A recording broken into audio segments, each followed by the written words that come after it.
오늘은 주신 본문의 말씀을 가지고 하나님의 형상과 모양, 이런 제목으로 하나님 말씀을 나누도록 하겠습니다. 자, 우리가 지난주에 우리 목사님을 통해서 왜 우리 모두가 천하보다 귀한 존재인가에 대해서 배웠습니다. 기억하신가요?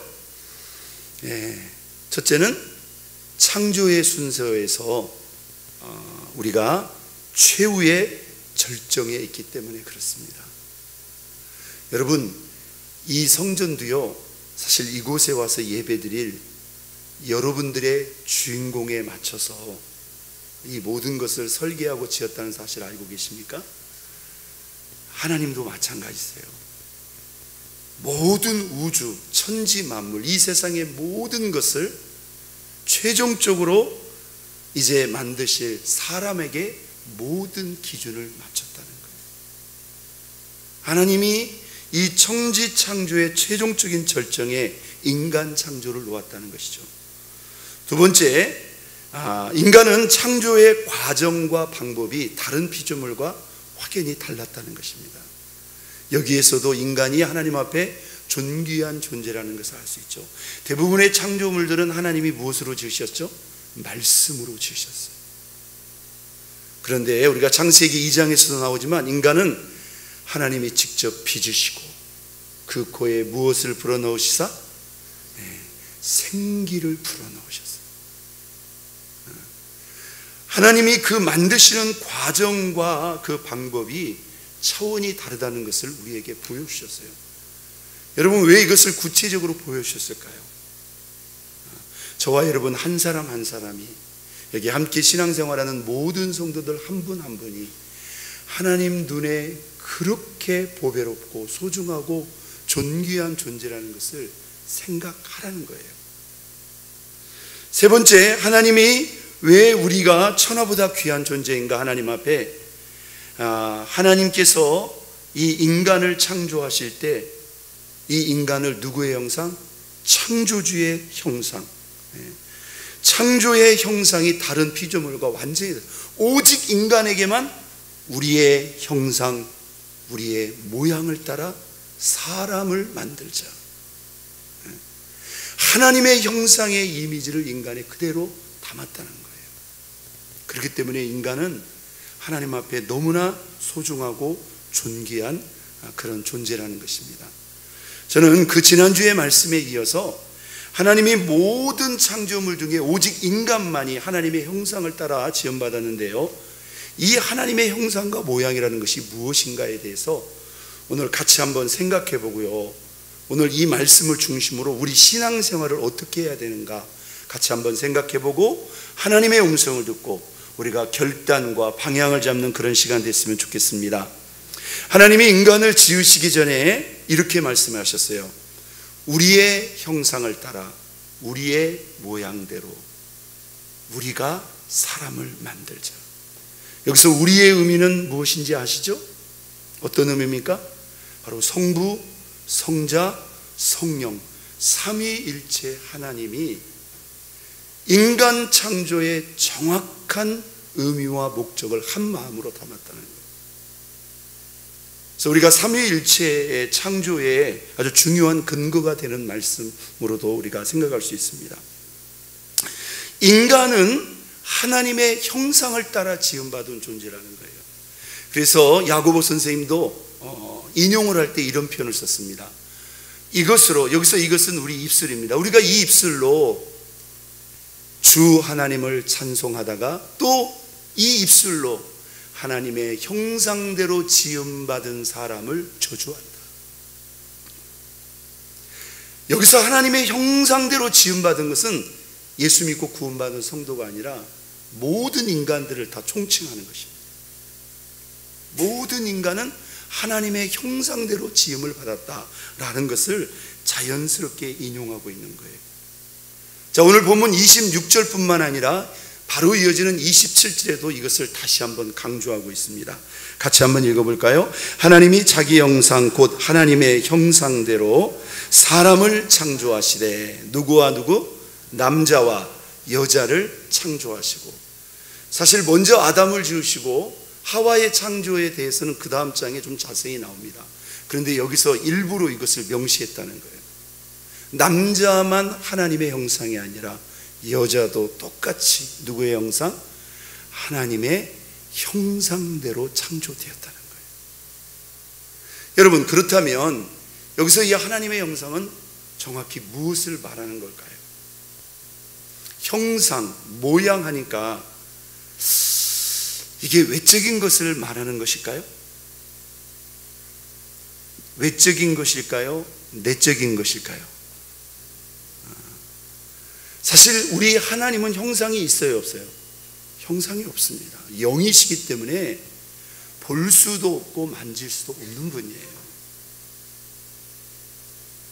이걸 우리가 외형으로 보기보다는요, 사실 이 말씀 안에서 문맥상 혹은 원어적으로 이 형상이 정확히 딱 집어서 말하기는 쉽지는 않습니다. 그러나 성경의 전체적인 맥락과 신학적인 관점에서 본다면 여기서 이 하나님의 형상은 하나님의 성품과 하나님의 독특한 속성을 우리에게 말씀하고 있는 것입니다. 여러분, 최초에 하나님이 처음 지은 인간의 처음 모습은 하나님의 형상과 모양대로 지음받았어요. 현재 우리의 모습일까요? 아닐까요? 현재 우리의 모습이 아니에요. 현재 우리의 모습은 그 형상이 많이 망가진 모습이에요. 여러분, 성품은 우리가 잘 알고 있다시피 하나님의 거룩하고 너무너무 아름다운 그 성품을 말하는 것입니다. 여러분, 하나님의 성품, 인품 이렇게 표현할 수도 있겠습니다만 하나님의 성품이 어떨 것 같아요? 정직하십니다. 공의로우십니다.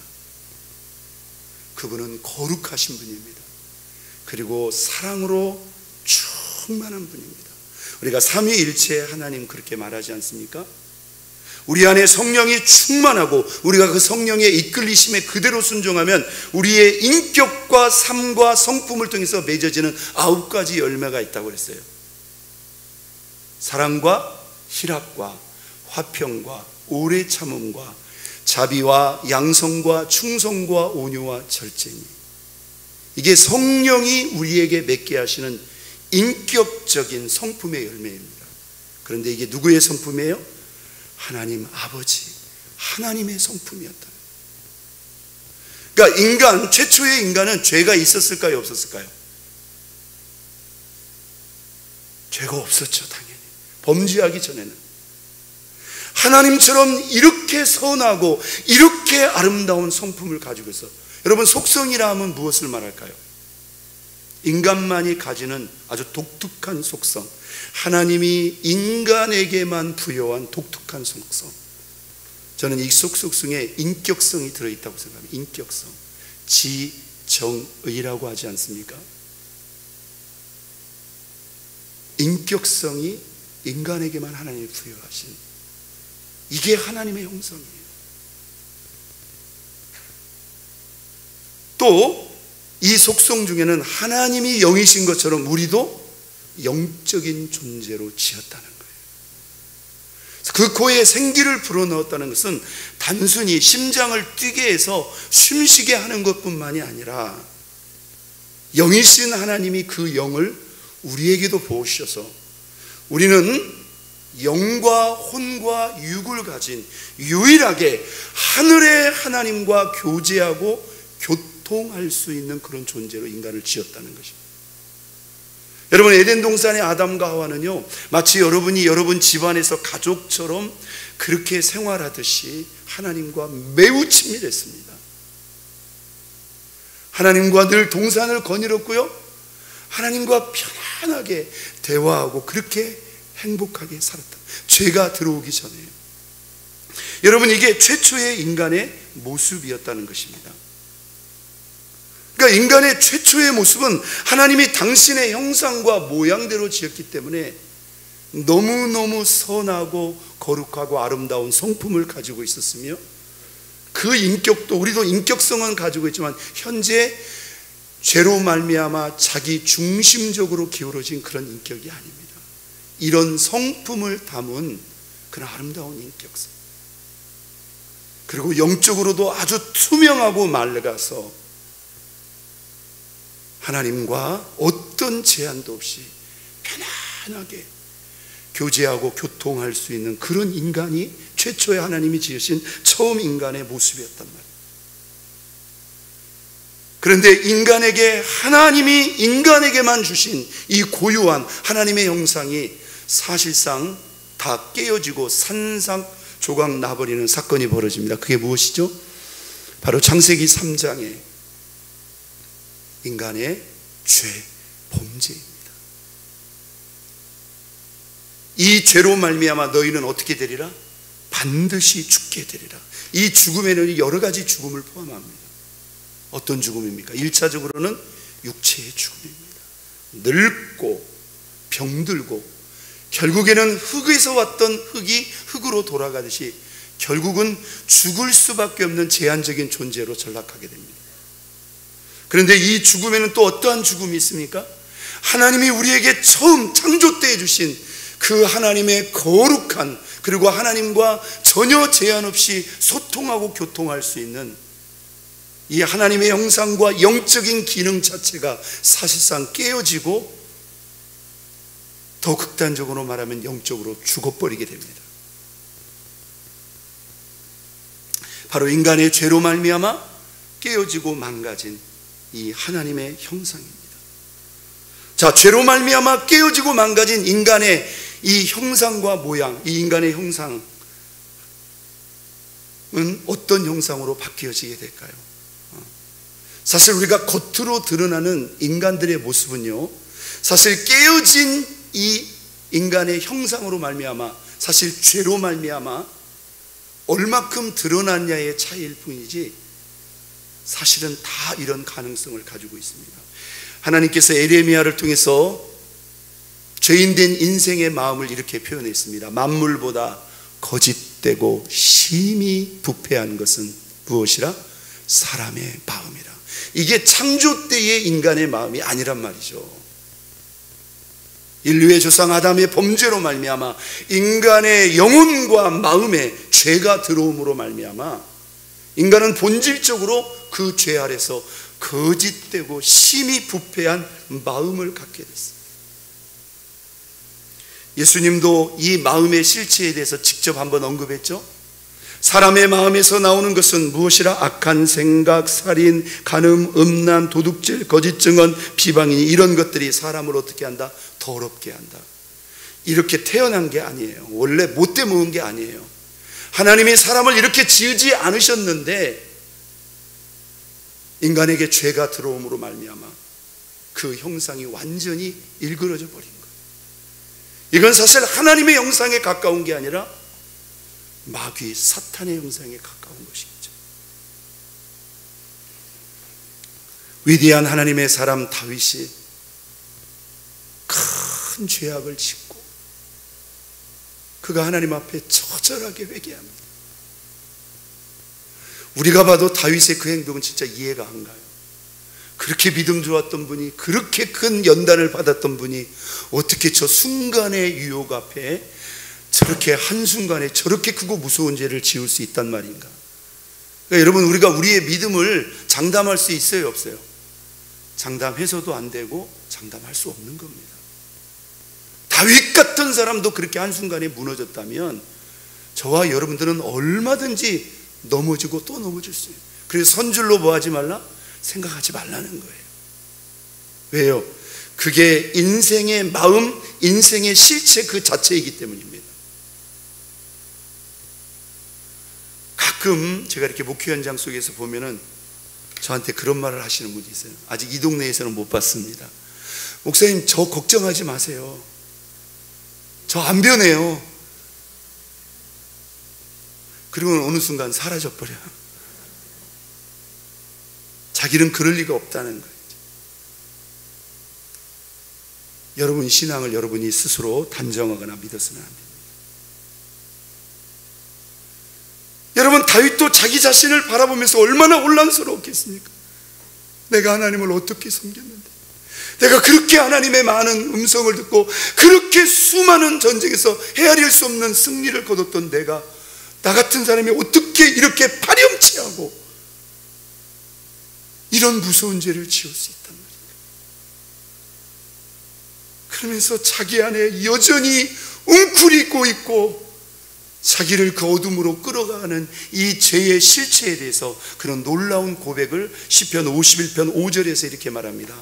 내가 어디에서? 죄악 중에서 출생하였으며 어머니가 죄 중에서 나를 잉태하였나이다. 여러분, 이 죄가 무엇을 말하는 겁니까?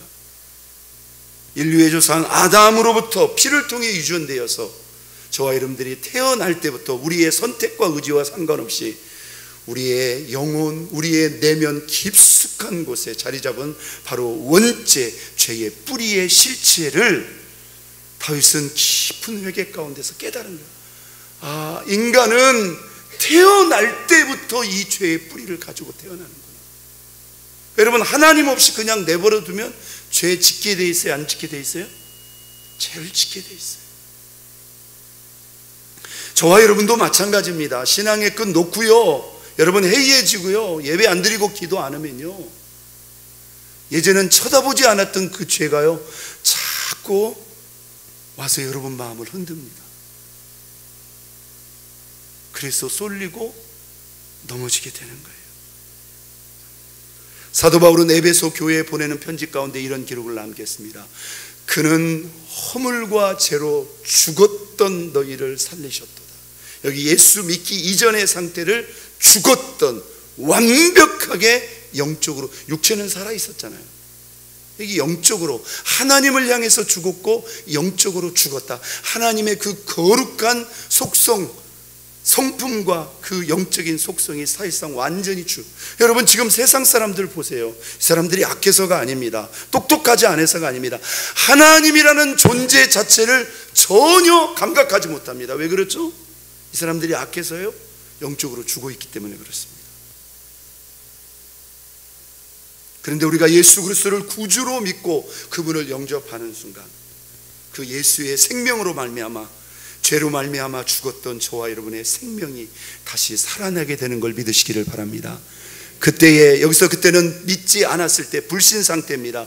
너희는 그 가운데 행하여, 죽었던 상태로 행하여 이 세상 풍조를 따르고 공중의 권세 잡은 자를 따랐으니 곧 지금 불순종의 아들들 가운데 역사하는 영이라. 어떤 영입니까? 마귀, 사탄입니다.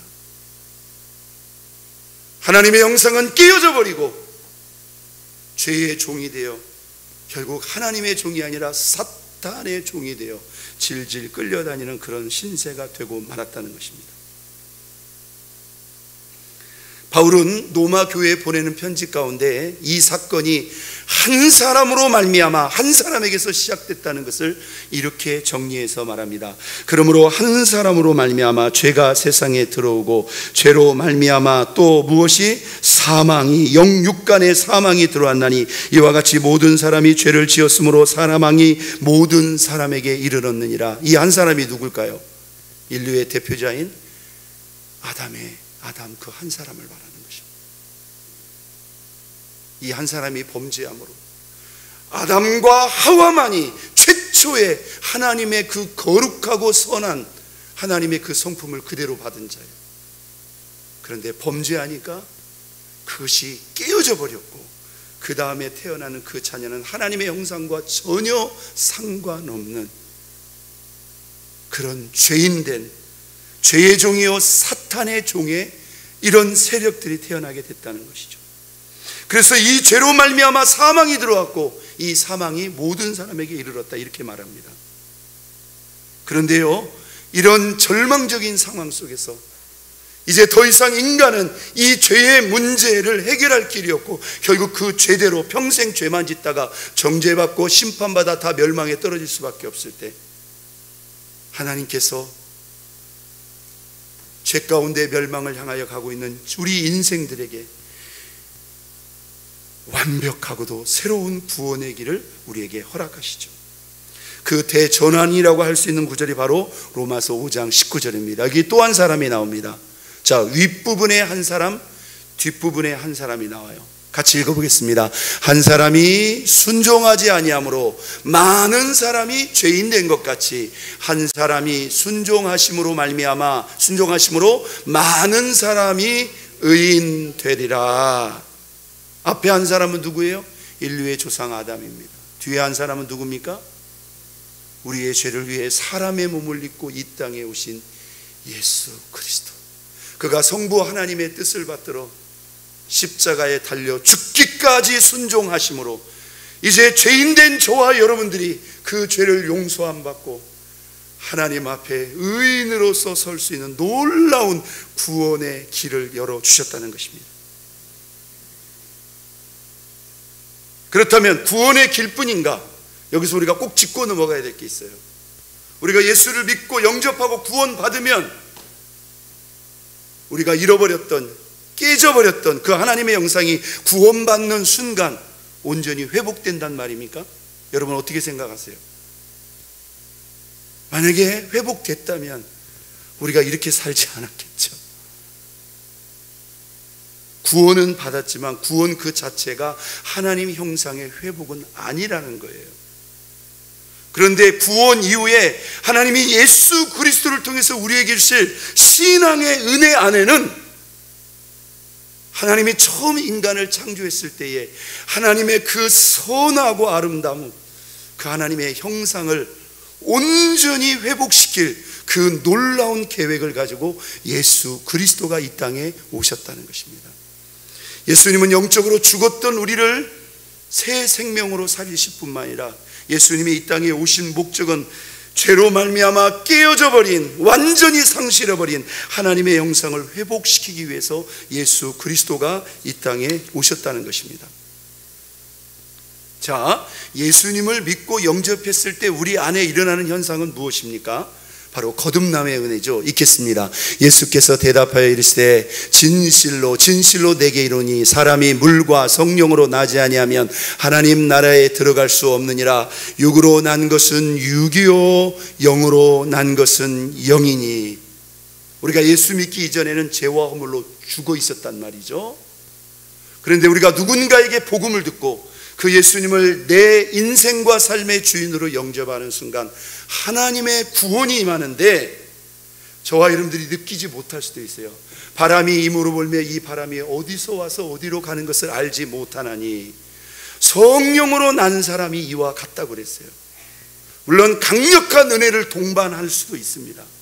그러나 인식하지 못할 수도 있어요. 분명한 사례, 우리가 예수 그리스도를 믿을 때 구원의 은혜, 구원의 선물로 죄와 허물로 완전히 죽었던 우리 영이 다시 태어나는 중생의 은혜, 거듭남의 은혜가 구원의 은혜로 임하는 걸 믿으시기를 바랍니다. 생명이 우리에게 주어진다는 거예요. 그 영적 생명은요, 하나님을 전혀 감각하지 못했던 저와 여러분들이 이제 하나님을 의식하기 시작합니다. 비록 작은 믿음이나마 그 하나님의 존재가 믿어져요. 그 하나님의 존재가 느껴지기 시작해요. 그분의 임재를, 그분의 은혜의 주심을 우리가 느끼게 된다는 거예요. 그러나 우리가 구원 이후에 잃어버렸던, 깨져버린, 상실해버린 이 하나님의 온전한 형상을 회복하려면 여러분 어떻게 해야 될까요? 어떻게 해야 될까요? 저는 오늘 여러분들에게 이 길을 같이 제시하며 오늘 저와 여러분들이 이 말씀 앞에 결단하며 도전하기를 원합니다. 예수 그리스도는 이 땅에 오실 때 그의 십자가의 죽음과 부활의 사건으로 죽었던 우리 영을 살릴 뿐만 아니라 산산조각 나버린, 이미 완전히 상실해버린 우리 안에 하나님의 그 선한 형상을 회복시키기 위해서 예수님은 오셨어요. 어떻게 해요? 당신의 모든 삶으로 우리는 본 적도 알지도 못하는 그 하나님의 형상을 예수님이 당신의 삶으로 우리에게 뭐하였다? 보여주셨다는 거예요. 보여주시면서 나를 따르고 나를 믿고 나를 본받으면 너희도 나처럼 이렇게 하나님의 형상을 회복할 수 있다고 주님은 우리에게 보여주는 것입니다. 여러분, 이 땅에 오신 예수님은 단순히 우리의 십자가를 지시기 위해서 육신을 입고 오신 사람으로서의 예수님만이 아닙니다. 여러분, 그렇다면 그분에게 33년의 시간이 왜 필요했을까요? 그렇게 필요하지 않습니다. 1년이면 뭐 차고 넘치고요, 한 달이어도 충분합니다.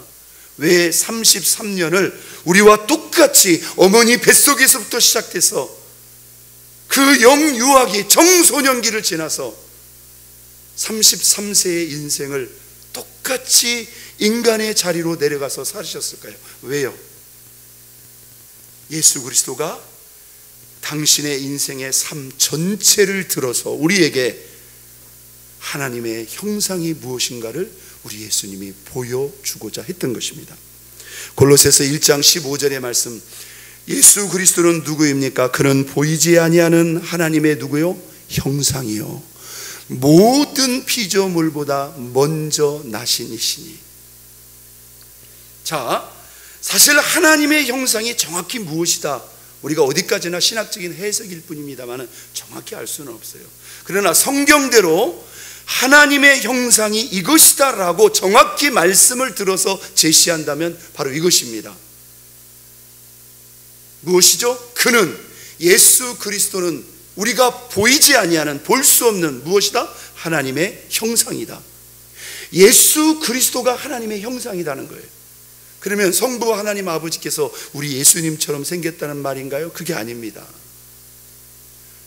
우리가 볼 수 없고 만질 수 없는 저 하늘에 계신 성부 하나님 아버지가 어떤 분인가, 그분이 어떤 생각을 하시고, 그분이 우리에게 무엇을 원하시고, 그분이 어떤 성품을 가지고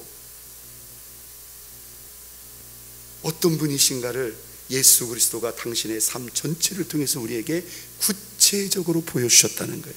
그러니까 저와 여러분들이 하나님의 성품을, 하나님의 형상을 정확히 알려면 누구를 봐야 돼요? 예수 그리스도를 봐야 돼요. 예수 그리스도를 생각해야 돼요. 예수 그리스도를 배워야 돼요. 예수 그리스도를 본받아야 돼요. 그러면 그게 하나님의 형상을 우리가 배우는 길이고 따라가는 길입니다. 히브리서 기자도 이렇게 말합니다. 이는 하나님의 영광의 광채시요 그 본체의 형상이시라. 바울은 골로새 교회 성도들에게 이렇게 기록합니다. 같이 읽어볼까요? 우리가 예수 안에서 새 사람을 입었으니 이는 자기를 창조하신 이의 형상을 따라 어디까지? 지식에까지 새롭게 하심을 입은 자니라. 할렐루야. 구원의 계획, 구원 너머에 하나님은 이런 놀라운 계획을 우리에게 보여주고 있는 것입니다. 창조하신 이의 형상을 따라 지식에까지, 우리의 생각까지 완전히 새롭게 하기를 원하신다는 것입니다. 그런데 무엇을 따라? 창조하신 이의 형상을 따라, 하나님의 형상을 따라.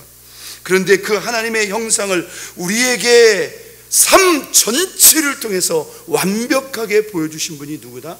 예수 그리스도다. 여러분, 신앙생활은 무엇일까요? 여러분의 신앙생활의 목표는 어디에 있습니까? 이제 우리는 예수 믿고 다 구원받은 자들입니다. 그러면 된 것인가요? 아닙니다. 구원받아 하나님의 자녀가 된 우리 모든 성도들의 신앙생활은 그냥 신앙생활 잘하다가 복받고 잘 살다가 천국 가면 되는 거예요. 그렇습니까? 여기에 중요한 게 빠져 있어요. 우리는 예수 믿고 구원받은 이후에 천국 가는 그날까지 우리가 일념으로 한마음으로 힘써야 될 일이 있습니다. 그것은 무엇일까요? 예수 그리스도를 본보기로 삼아 예수 그리스도를 통해서 잃어버렸던, 상실했던 하나님의 형상을 우리가 되찾고 회복하고 세우는 그 일에 온 몸과 마음을 다해야 됩니다. 여러분, 영적인 변화와 성장이란 건 무엇일까요? 우리 안에 깨어지고 상실된 하나님의 형상이 뭐하는 것이다? 회복되는 것이다. 그러면 무엇을 통해서 내가 하나님의 형상이 회복된 걸 알 수 있는가? 조금 착해지면 되는 건가요? 조금 믿음이 성장하면 되는 건가요? 아니에요. 그 완벽한 샘플 모델이 있어요. 그게 누구입니까? 예수 그리스도이십니다. 우리가 얼마나 예수님을 본받았느냐, 얼마나 예수님을 닮았느냐, 이것이 바로 우리가 얼마나 하나님의 형상을 회복했느냐, 바로 그 기준이 되는 것입니다. 그래서 바울은 에베소 교회에 보내는 편지 가운데 이렇게 말합니다. 에베소 4장 13, 15절입니다. 같이 읽겠어요. 우리가 다 하나님의 아들을 믿는 것과 아는 일에 하나가 되어 온전한 사람을 이루어 그리스도의 장성한 분량이 충만한 데까지 이르니 오직 사랑 안에서 참된 것을 하여 범사에 어디에까지 그에게까지 자랄지라. 그는 누구니? 머리니 곧 그리스도시니라. 할렐루야. 하나님께서 그 아들을 사람의 몸을 입혀 이 땅에 내려보내서 33년의 삶을 살게 하신 이 이유와 목적을 저와 여러분들 분명히 깨달아야 됩니다. 구원은 시작에 불과한 겁니다. 우리는 사복음서 또 사도들이 그 예수님에 관하여 기록한 그 수많은 기록을 통해서 예수님을 깊이 묵상해야 됩니다. 우리 같이 한번 따라 쓸까요? 예수님처럼 하면 된다. 그리스도의 장성한 분량이 충만한 데까지 이르리니. 자, 이제 제가 여러분에게 어떻게 예배하면 되죠?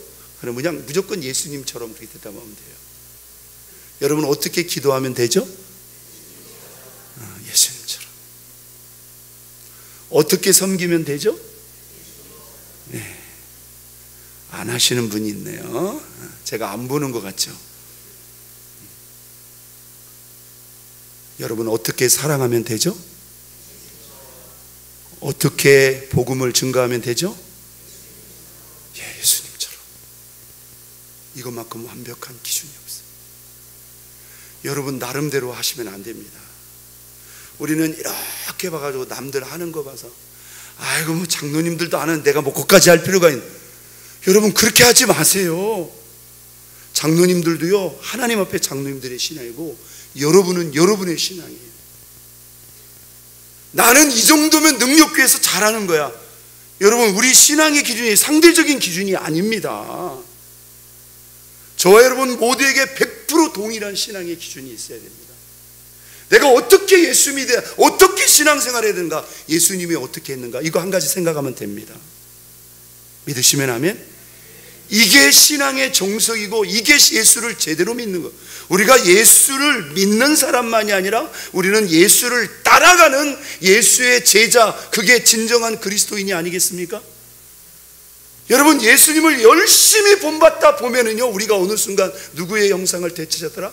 하나님의 형상이 우리의 말과 행실과 성품과 인격과 신앙과 삶 속에 인생에 여과 없이 드러나게 돼 있어요. 여러분 세상 사람들은 누구를 통해서 예수 그리스도를 볼까요? 예수님만을 열심히 본받는 바로 저와 여러분들을 통해서 예수 그리스도를 보기 원하는 것입니다. 바울은 자신의 신앙을 딱 이렇게 말합니다. 내가 뭐한 것 같이 그리스도를 본받은 자 같이 너희도 나를 본받은 자가 되라. 이 후자는요, 이 뒷부분은요, 앞부분을 한 사람만이 알 수 있어요. 바울은 그렇게 했기 때문에 당당히 나를 본받으라고 말할 수 있어요. 여러분이 여러분 자녀들에게 나처럼 신앙생활해 라고 말하기를 원한다면 여러분들이 열심히 예수님을 본받아야 됩니다. 내가 예수님을 본받은 것처럼 너희는 나를 본받아라. 이게 바로 하나님의 형상을 회복하는 길입니다. 오늘 마지막 말씀 갈라디아서 4장 19절, 하나님의 형상과 가장 직접적이고도 중요한 말씀이죠.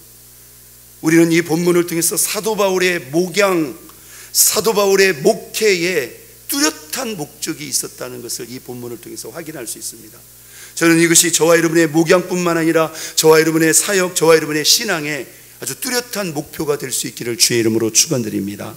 같이 읽겠습니다. 나의 자녀들아, 너희 속에 그리스도의 형상을 이루기까지 다시 너희를 위하여 해산하는 수고를 하노니. 어떠세요 여러분? 이 일은 그냥 간단히 쉬운 일이 아닙니다. 구원받는 것은요 잘 듣고 믿기만 하면 100% 주어집니다. 그러나 구원 이후에 우리가 그리스도의 형상, 하나님의 형상을 세우는 이 일은 오늘 이 본문에 보니까 바울이 뭐라고 말합니까? 해산하는 수고를 하노니 그랬어요. 뭘 그렇게 힘들게 믿습니까?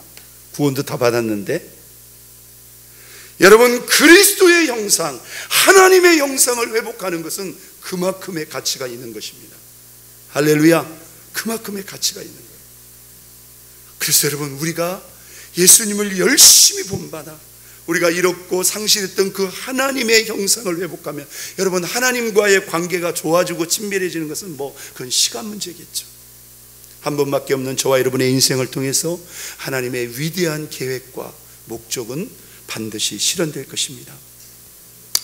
여러분, 하나님의 형상과 모양, 분명히 인간은 하나님의 성품과 속성으로 창조되었습니다. 죄악은 그 형상을 깨뜨렸고 우리를 하나님의 종이 아니라 사탄의 종이 되게 했어요. 신앙은 무엇인가? 예수님을 닮아 하나님의 형상을 회복하는 것입니다. 하나님의 형상을 너무 막연하게 생각하지 마세요. 그 하나님의 형상을 삶으로 전 인격적으로 우리에게 보여주시기 위해서 오신 분이 바로 예수 그리스도이십니다. 우리가 열심히 예수님을 본받으면 우리는 반드시 누구의 형상? 하나님이 우리를 처음 창조한 그 위대한 창조의 형상, 그 아름다운 하나님의 형상으로 회복될 것입니다.